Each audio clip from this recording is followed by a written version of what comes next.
Welcome back to the show, everyone. Super excited to introduce today's guest. Before I go ahead and do that, please be sure to like, subscribe, give this a 5-star review, particularly if you're catching this on Spotify. It just helps these conversations become more relevant in the search function of all the platforms that you could be listening to this. Want to get right into it. Today's guest is somebody that I've known for a decade now, which is really crazy to say out loud, but he and I worked together way back in the day at the Quad Cities River Bandits, which is a minor league baseball team in the state of Iowa. He is currently the play-by-play broadcaster for the Akron RubberDucks here in Ohio and is also a sports anchor for WTAM 1100 in Cleveland. Wanted to welcome on the show Marco LaNave. Marco, thank you for being here, sir. Hey, Stu, great to catch up with you, and thank you so much for having me. Looking forward to chatting with you today, and thank you all for listening. I wanted to ask you to kick off the conversation this way. I've heard it a couple times, but I think there's a lot of power and value in the story of how you began working in baseball versus where you started in your collegiate studies.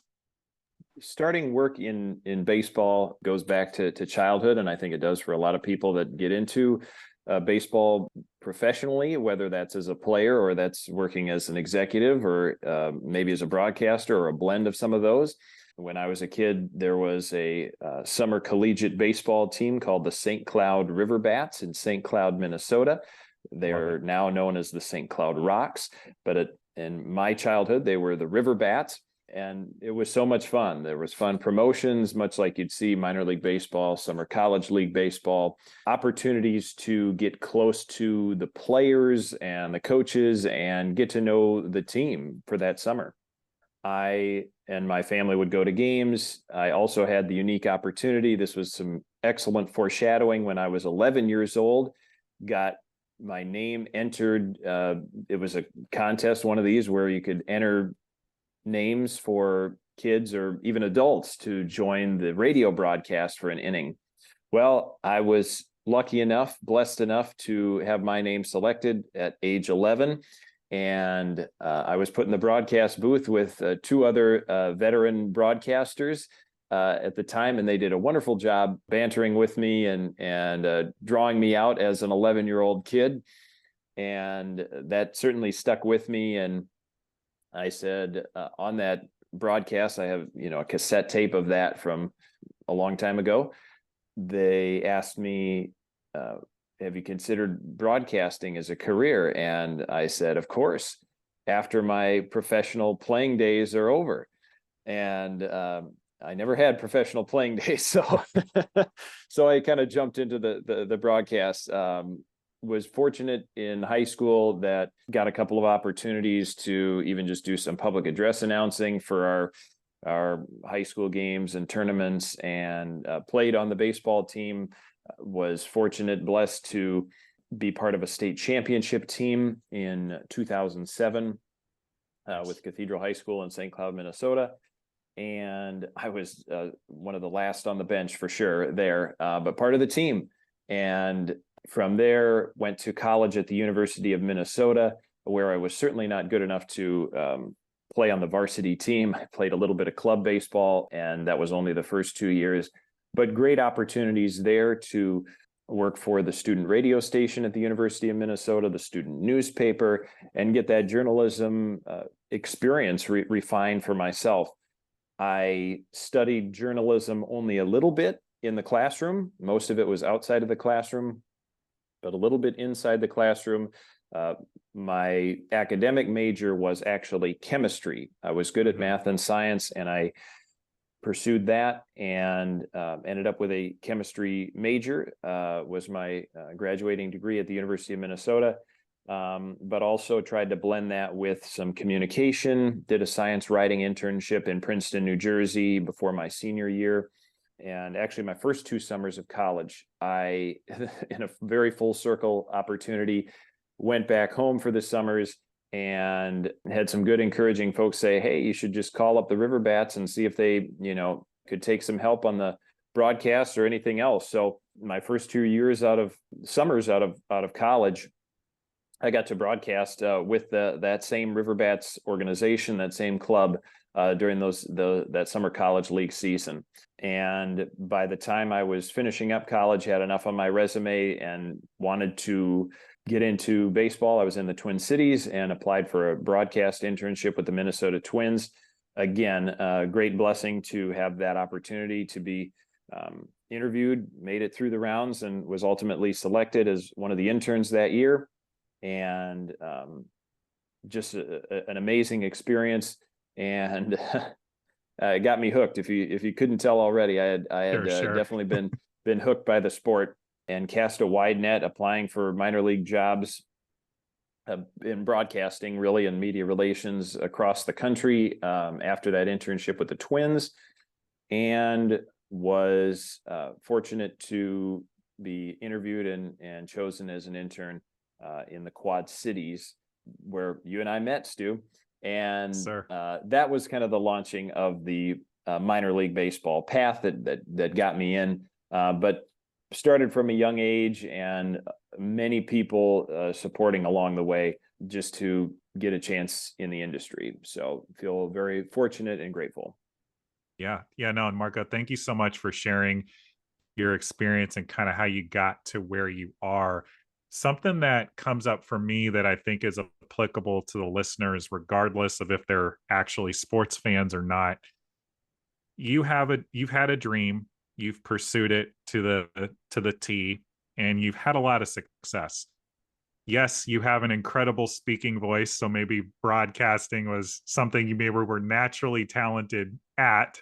But for anybody pursuing a goal or a dream over a long period of time, what are some of the things that maybe intangibly have supported you in sticking to something? Because I'm sure it wasn't a straight line up to where you are. I'm sure there have been some ups and downs along the way.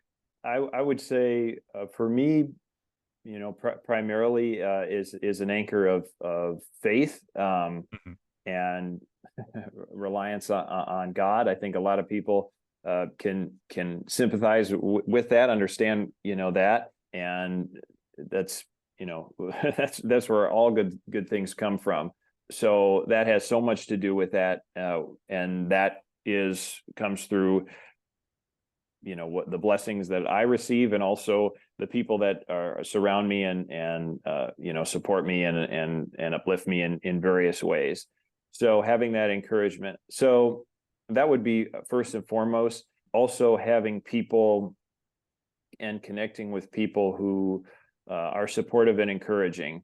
I think of the teachers I had certainly in school, the other people in those settings, family who were very encouraging, parents who encourage dreams and creativity and not putting really a limit on that. So I had a lot of, I think, fertile ground to have the freedom to explore, to dream in the first place, and to also have a sense of okay, who am I authentically, and how did God create me to be. I was fortunate in my high school years, as a lot of us kind of find something about our identity within that time frame. My uncle was working on kind of a self-development awareness improvement program, and really dove into just putting this program together. And for me, it prompted a lot of internal reflection, really a strong sense of who am I uniquely, in a way that didn't force me to fit any particular model or framework or that sort of thing. I was painting a picture of who I am and what energizes me, what I'm passionate about, what I'm gifted and talented at. I was able to shape and discover that for myself, within myself. I think with the feedback from others, but ultimately it wasn't a story of trying to fit or find something that I was, or someone that, I want to be that person, or I want to fit into that. model. So that was, I think, a key foundation for me. And then just looking at opportunities in all of those areas. Hey, I have this interest, I have this ability, and it wasn't that I had to restrict myself to a certain combination. As I described, I studied math, science, chemistry. I was good at it, felt comfortable with that.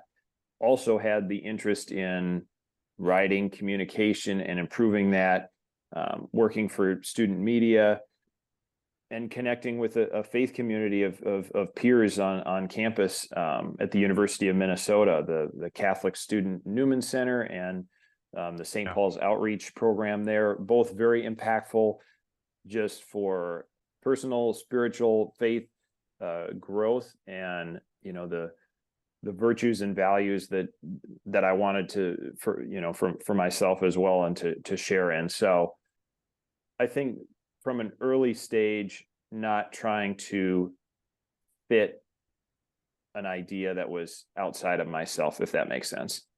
Oh, 100%. And actually, thank you for bringing that up, because I feel like in this day and age, particularly in a social media world, we have all of these pressures, different forces that are telling us who to be, how to act, what is acceptable, so to speak. And it actually takes a lot of courage to be who you are, to plant your flag on your own identity in an authentic way. And it sounds like you had the blessing of kind of figuring that out a bit earlier on than maybe some people do.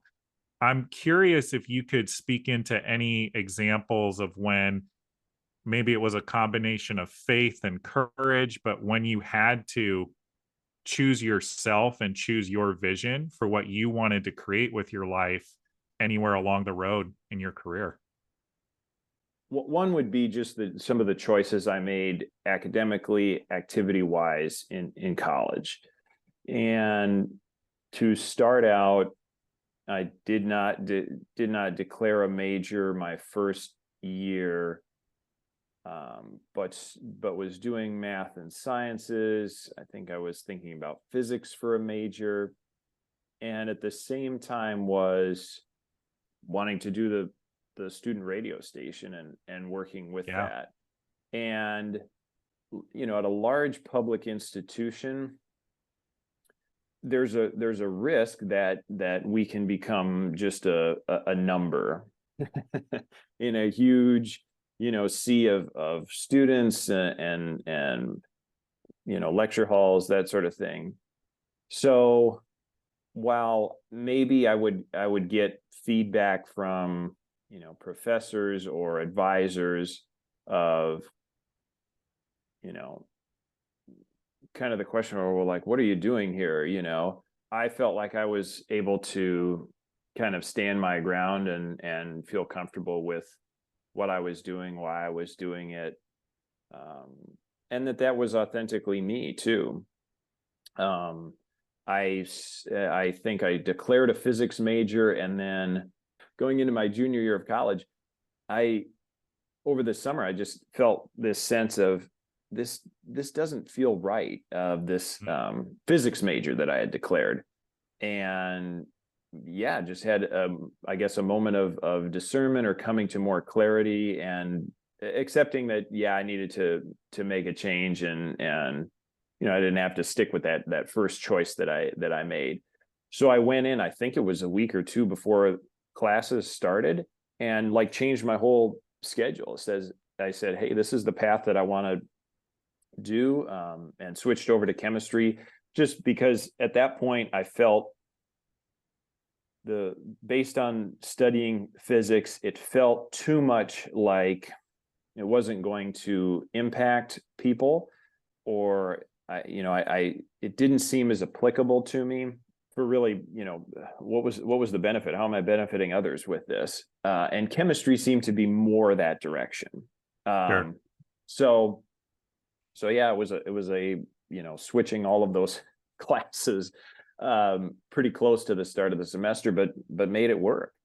At the same time, I was launching into working for the student newspaper, which was, I think, 25 hours a week, something like that. A very substantial paying job, covering the football team and the men's basketball team for a Division I school, which was very involved.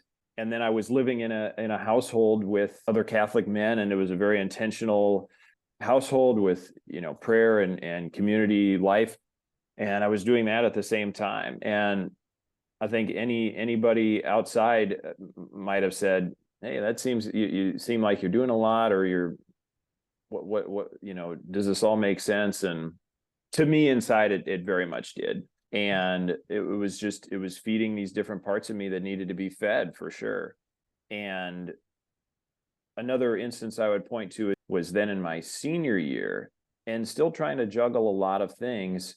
And it was to the point that I just was not healthy, not enough sleep, and just had the revelation. And I would say it was God really, kind of opening up my eyes to, okay, you are not the star here. You're not the can do it all.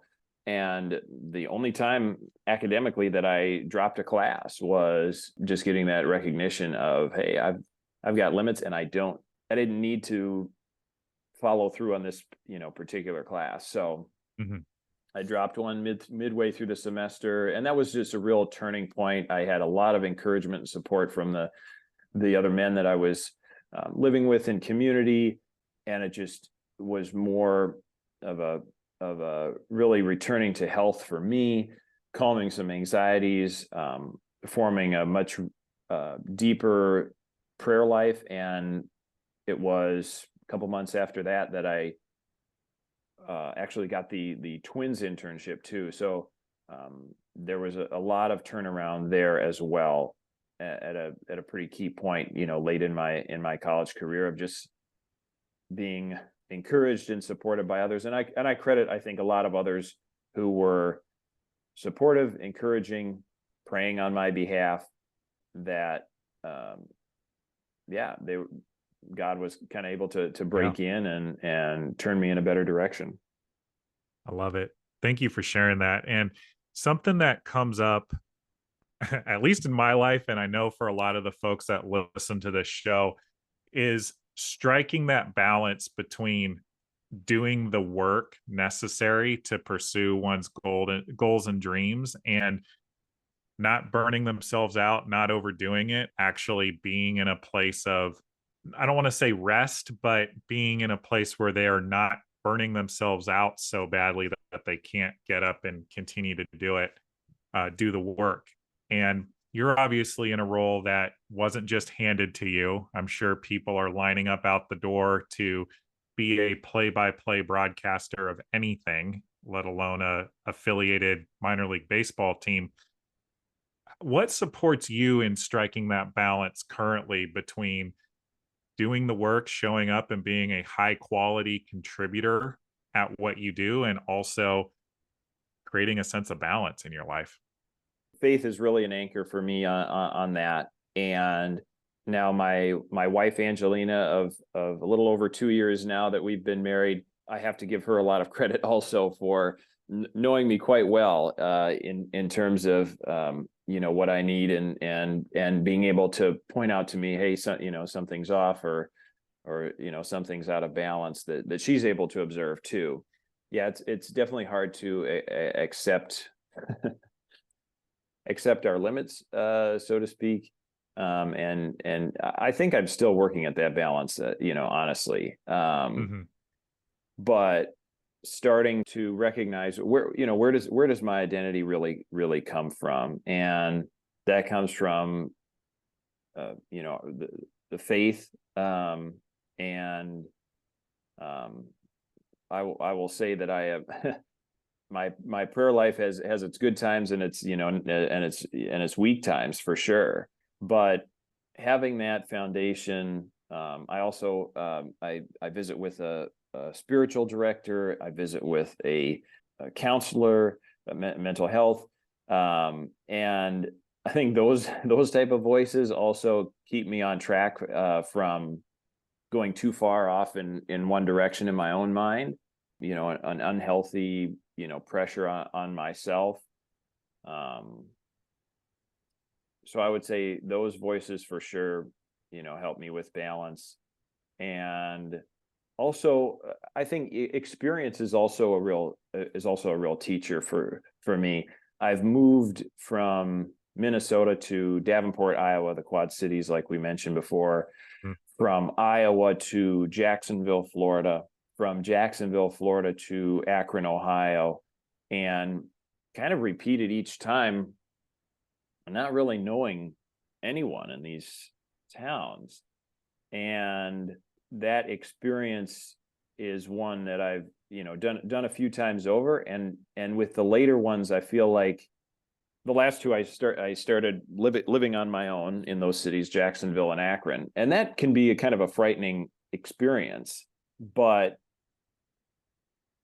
knowing what has worked in the past and trusting that if I'm, kind of following the same approach and being patient with, hey, this is going to take time to meet people, to feel comfortable, to get acquainted. I could just trust that, hey, I've been here before. And then recently, probably within the last 5-6 years, more sense of my own physical limitations too. Now it was almost 7 years ago, I was starting to have issues with my ear that was really bothering me. To make a long story short, I now have hearing loss in my left ear, and also occasionally we'll have like vertigo attacks that affect balance. And I'm like inhibited by those, at times. Oh, wow. Maybe once or twice a year it will occur. So, and very discouraging, I would say, to at before 30 years old have some kind of hearing loss and or some balance sensitivity. I'll share a story. It was embarrassing. It actually got into a broadcast situation. I was calling a game solo, didn't feel well. I got sick on the air. Oh, wow. On a radio broadcast. Oh, no. And somebody had to come in. We had to scramble, and our assistant general manager had to come in and call the rest of the game. So very humbling experiences to sort of encounter some limitations of myself too. So those, I think, were definitely teachers of you need balance. You're not a machine.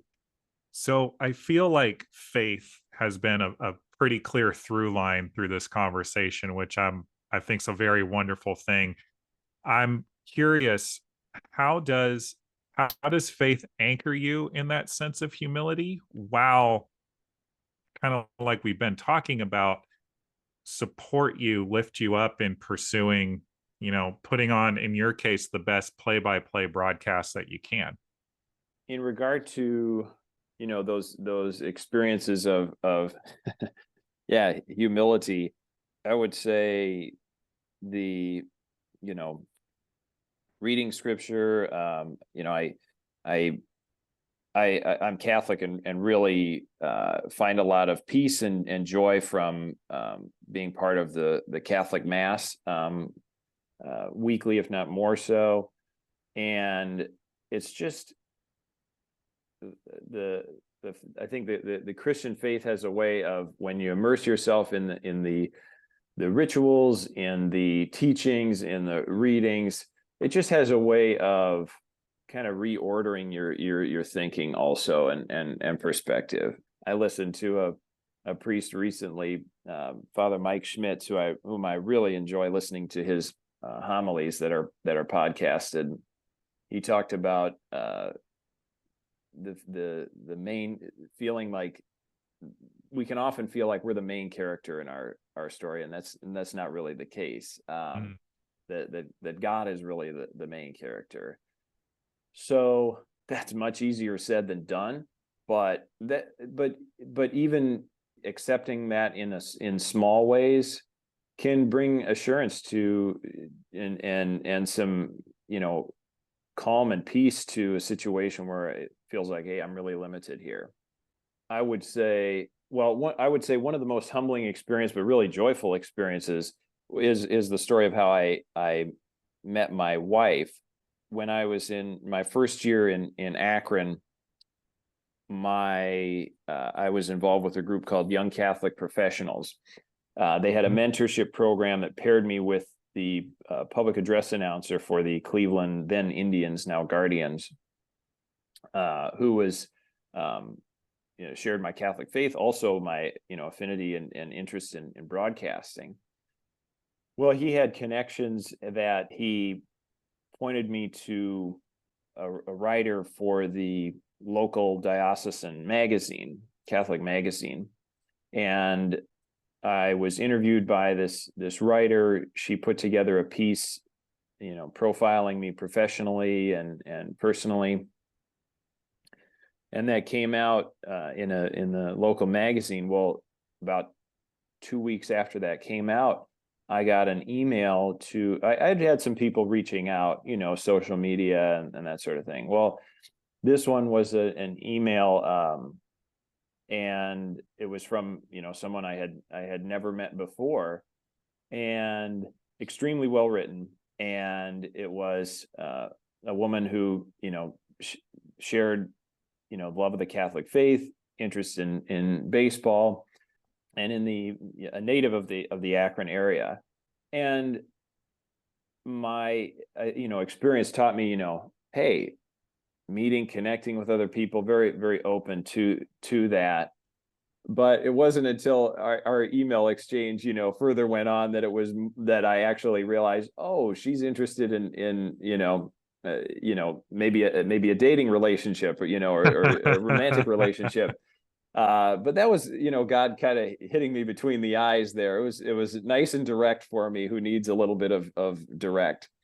And so we arranged to meet at one of our games, one of our team's games, and during the time that I have to go visit clients, so I could easily fit that in. And it was kind of a home turf for me on, hey, I don't know who this person is, but we had a wonderful conversation, and I felt like, okay, well, that wasn't quite a full fair shake on getting to know me. So we had a few more dates after that baseball season, and then the next year, actually going into the season, was when the pandemic hit, and baseball, sports, everything was put on hold.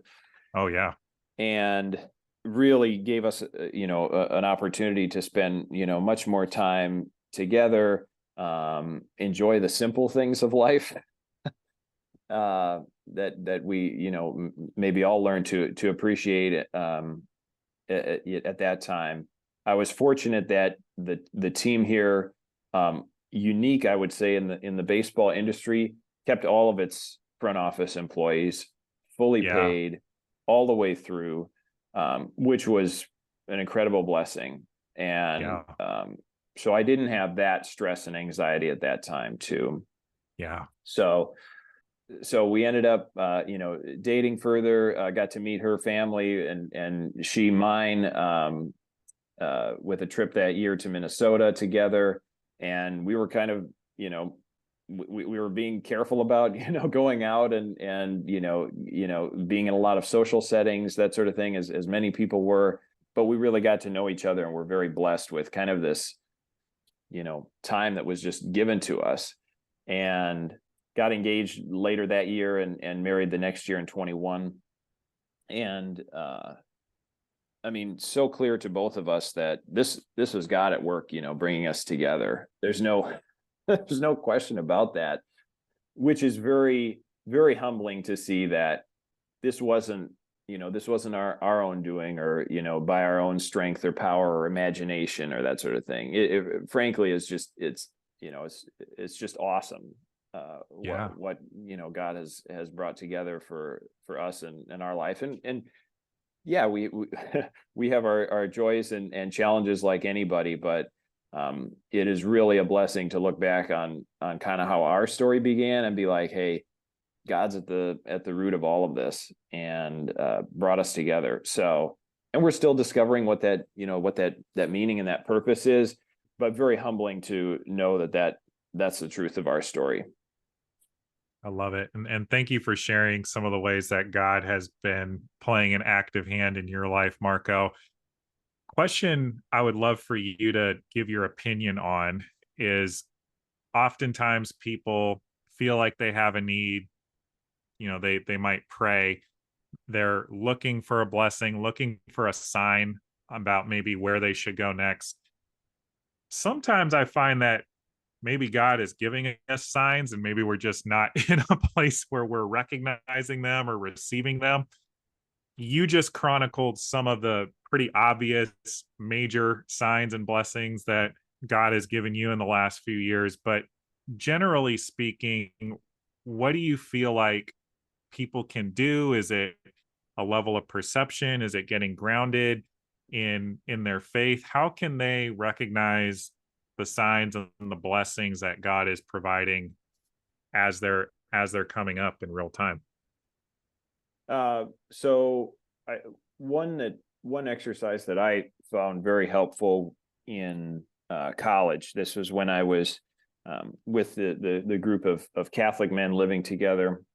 The chance to pray together, I think, was very impactful. Again, that gives us a awareness of, hey, we are part of a community that's turning itself toward God, each of us individually, but collectively as well. So I would say the opportunity to connect with community, to worship with community, whatever form that may take, I think is just, it's how we're designed, created. We're just meant for that. And I think finding that I am meant to worship God and to turn myself to God, I think is so key.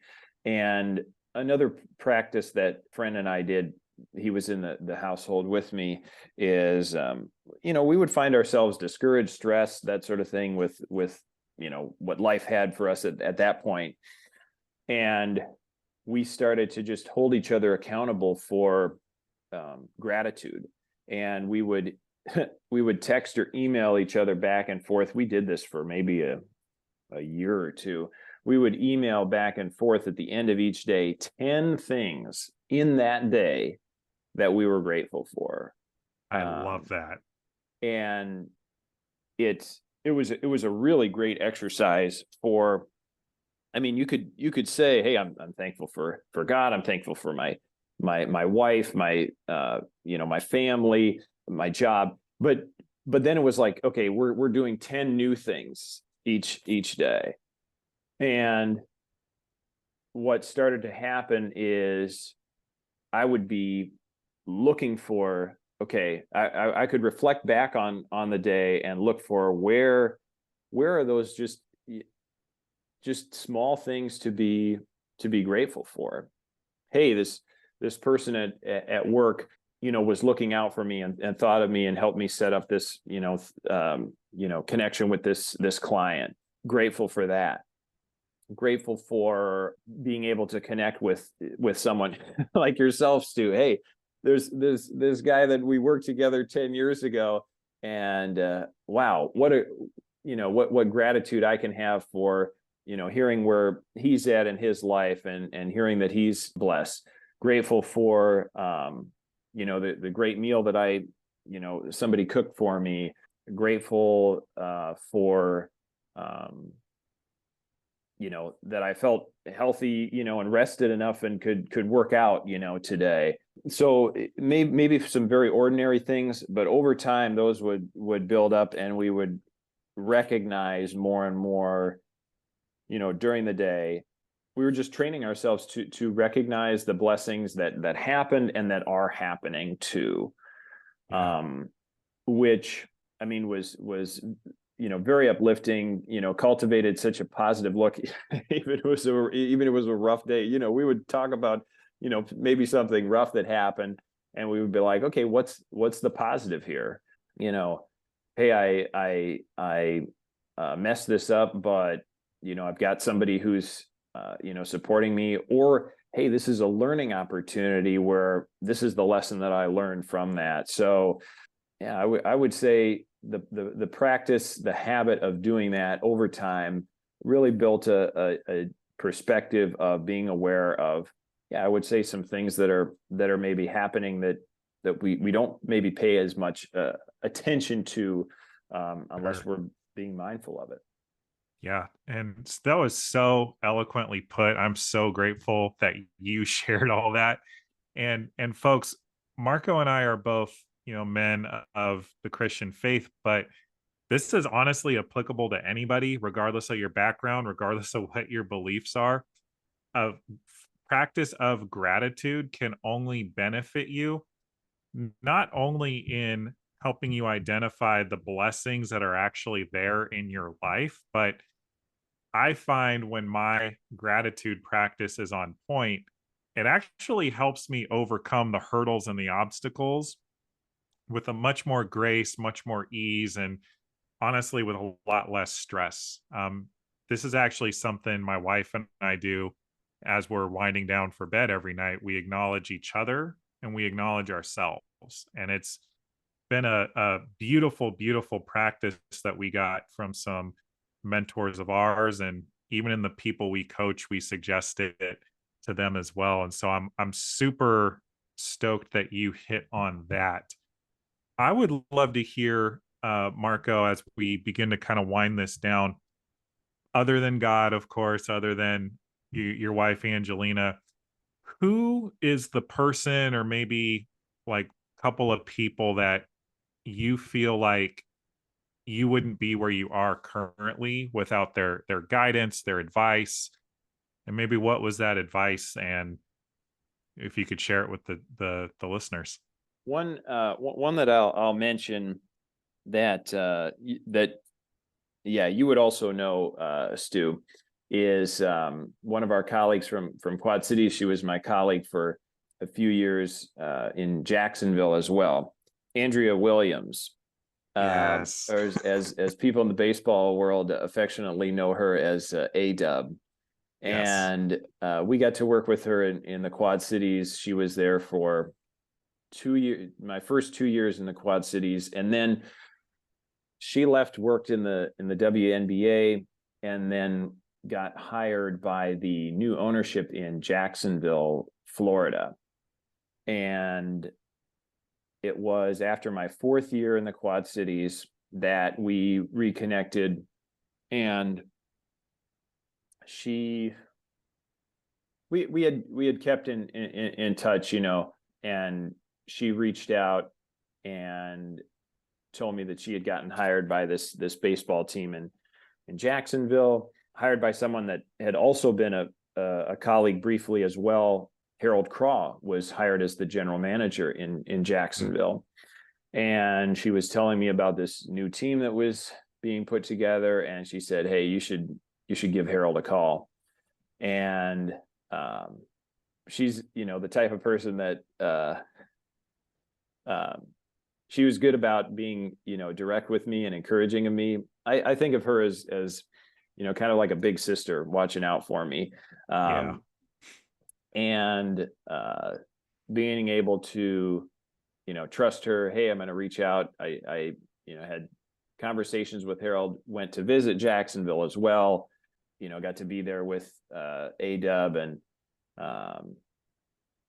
she also, with a strong faith and just a wonderful, wonderful heart as well. She was the community relations director for the team in Jacksonville, and really built something amazing with how the Jacksonville now Jumbo Shrimp, their community relations department, their involvement, connecting with the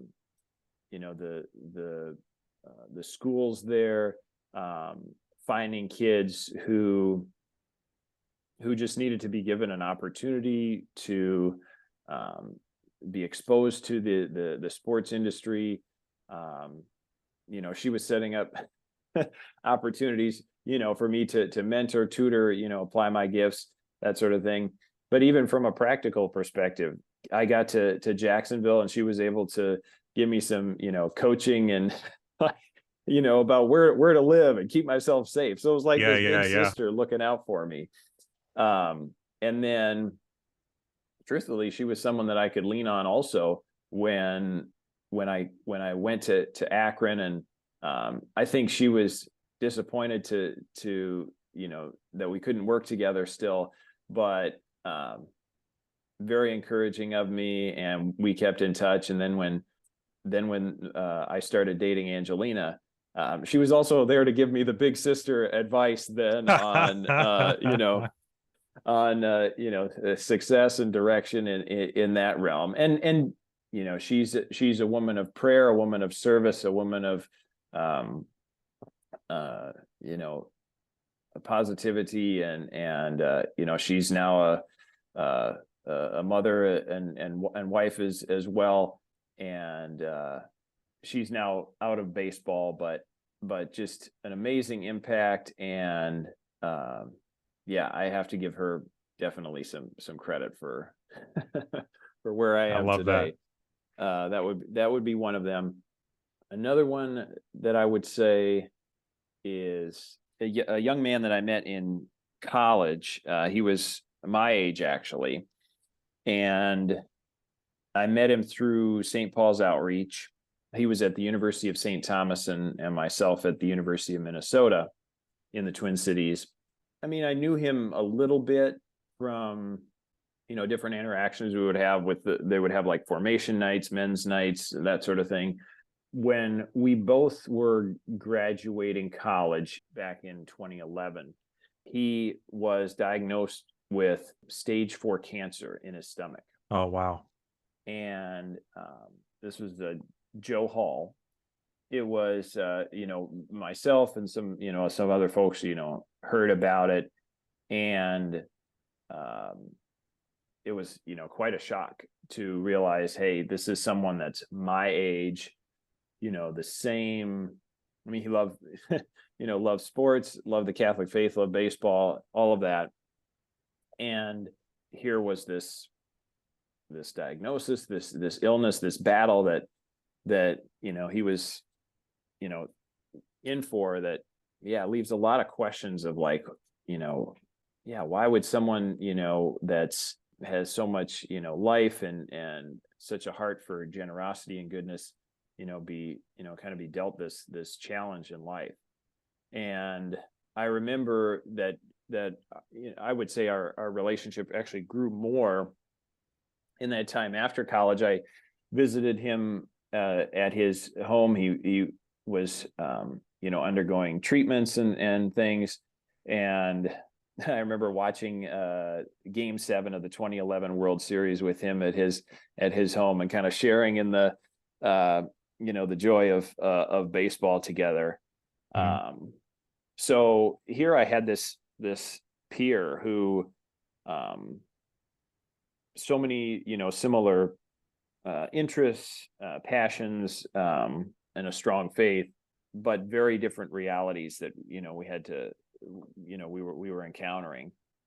And I would try to connect with him when I went back to Minnesota. He still stayed very active. He was undergoing the treatments, and still was like leading helping lead the youth group as part of the community that he was there with there, still keeping the amazing faith and spirit that that was him, and joy that he had. He ended up passing away in 2015. So he lived for almost 4 years after the diagnosis of cancer. Wow. And I often I think of him, and getting to interact with him and hearing just the perspective that he had, even maybe in that last year or so, of what was really important, what was really valuable, I think impacts anyone to see, almost like see yourself, in so many ways, a peer go through that was very impactful. So he's one, I think of him and ask him to pray for me, certainly. And in one of the years that we were in the Quad Cities, I think it was my last year, they did a jersey that had, it was like a cancer awareness night, and you could submit pictures of cancer, patients, survivors, those currently battling cancer. And so I reached out to his family, got his picture included among those in the number. And then I brought back one of those jerseys to his family. It would have been later the year that he did die, because I wasn't able to make it to the funeral with the baseball season. But it meant a lot to me to just be able to give that to his family. And here they had something for me too. They gave me a Homer hanky, which is kind of the rally towel that the Minnesota Twins have. Homer hanky from the Minnesota Twins that had belonged to Joe was in his room, since he was a kid. Well, it was from the first Twins team to make the playoffs that he and I would have remembered as kids. And I still have that in my car, and just a reminder of him, and that he's also, he's watching out for me and rooting for me, and taking delight in the experiences that I have, and also there to give me encouragement, and me and a lot of others. I mean, I'm only one of the, many people in his life, but certainly one that he's had an impact for me and mine. Yeah. Wow.